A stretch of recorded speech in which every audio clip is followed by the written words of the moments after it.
Olá, pessoal, tudo bem? Tudo certo com vocês? Espero que sim, né? Estamos aí então para mais uma aula de farmacologia, né? A nossa, eu diria, última aula da matéria de farmaco, né? Antes da prova, depois ainda a gente tem a prova, então, que vai ser feita na próxima semana.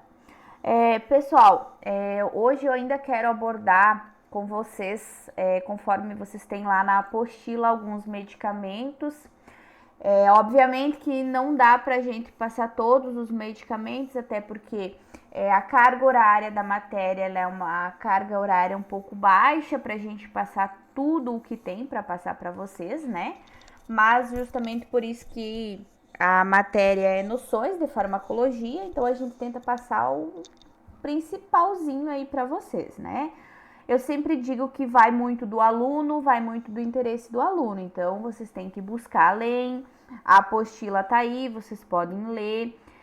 Tem algumas coisas que alterou um pouco conforme está na apostila de vocês, mas a gente tem a internet e a gente tem que usar a internet a nosso favor, né? Então, existem muitos sites confiáveis que a gente pode buscar a respeito desse assunto, que a gente pode sempre tentar evoluir. Muito cuidado, eu sempre digo, aonde vocês vão pesquisar as coisas e o que vocês vão pesquisar, porque algumas coisas na internet também tem assuntos lá totalmente aleatórios que pessoas que não existem protocolos específicos a respeito daquele assunto e acabam sendo lançados na internet. Então a gente sempre tem que procurar sites bem confiáveis, tá? Mas a parte de medicamentos, principalmente a parte de diluição, que eu percebo sempre que vocês têm uma grande dificuldade, e eu acho que a maioria, né, tem uma dificuldade um pouquinho maior na parte de diluição, é uma coisa que vocês têm que estudar, que vocês têm que ler, que vocês têm que procurar, que assim vocês vão conseguir, né, chegar a conhecimentos mais elevados. Claro, pessoal, que nos estágios a gente vai abordar bastante com vocês essa questão de diluição, né? É importante que vocês estudem, que vocês se preparem, que as dúvidas que vocês têm, para que a gente consiga sanar elas lá na prática, né? Mas também vocês precisam já ter um embasamento teórico para conseguir fazer a prática. Então, se a gente não estuda, não tem a teoria certinho na nossa memória, a gente não consegue fazer a prática. Então, vocês precisam estudar e precisam buscar se aperfeiçoar. Tá aí os materiais, então vai depender de cada um. E aí também a gente vai ter, acredito eu, algumas aulinhas práticas dessa matéria. Aí a gente vai ver um pouquinho mais das diluições, tá? Mas as diluições a gente consegue passar para vocês na prática, tá? Mas então vamos lá. Eu ainda quero passar alguns medicamentos para vocês e as dúvidas que ficar, vocês têm a apostila aí, vocês podem ir pesquisando, certo? Pessoal, então, falando aí da streptokinase, né? Ela é um trombolítico bastante utilizado a nível hospitalar em casos de infarto agudo do miocárdio, tá? Também é utilizado em casos de trombose arterial, embolia pulmonar. O que ela é de uso injetável apenas, ela exige um protocolo de diluição, né? Específico da streptokinase. É um medicamento que precisa ser realizado em bomba de infusão, né? Porque senão o paciente passa a sangrar se a gente não fizer ele muito rápido. Por isso que os médicos sempre vão prescrever esse medicamento em bomba de infusão, né?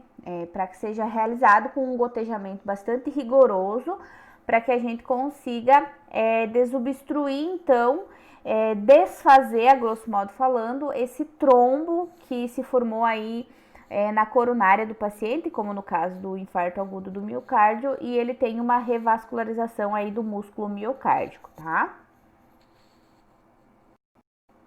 Vamos ver então, dar uma passadinha rápida nos principais medicamentos aí que eu acho importante que vocês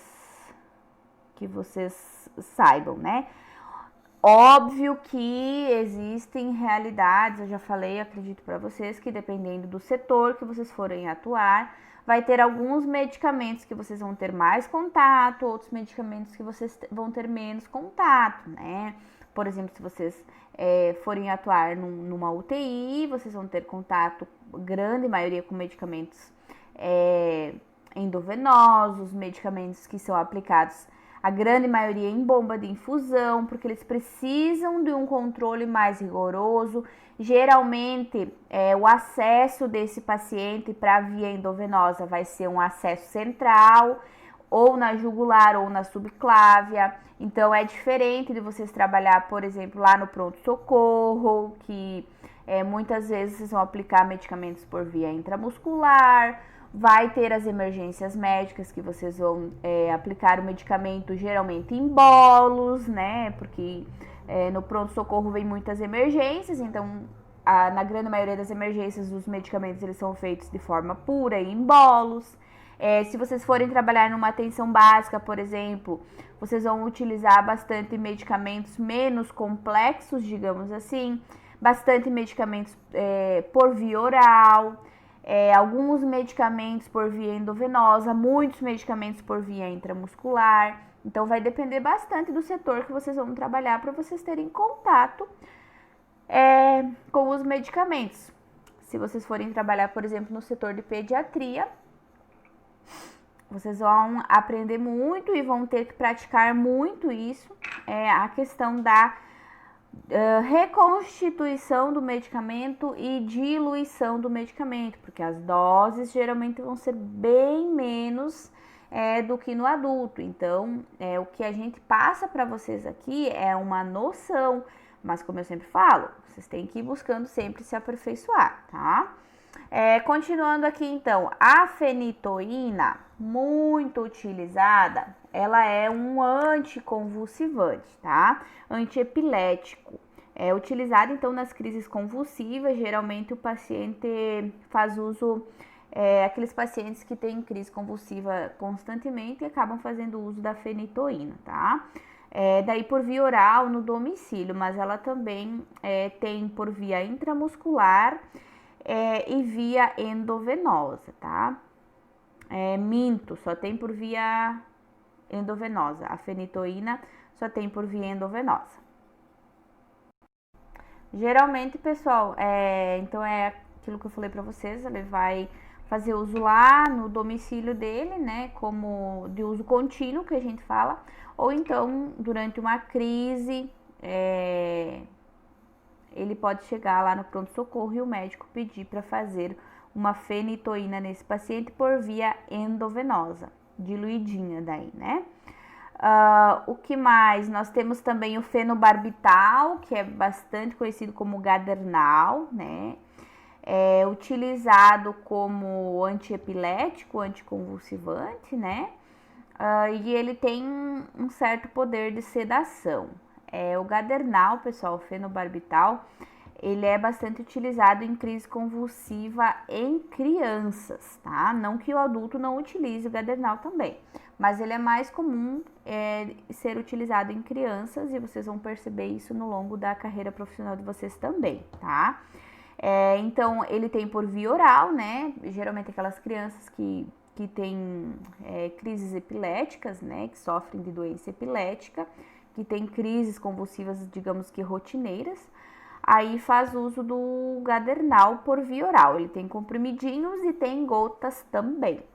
E tem o uso injetável, que é a nível hospitalar, né? Geralmente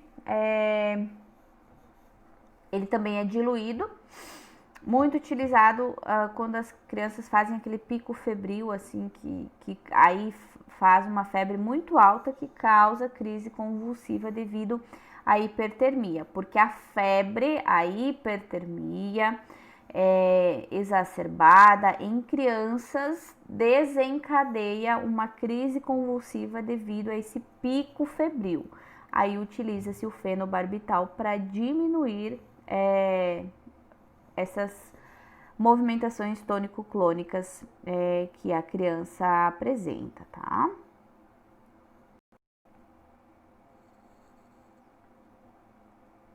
Vamos ver o que mais que a gente tem aqui que é importante passar para vocês.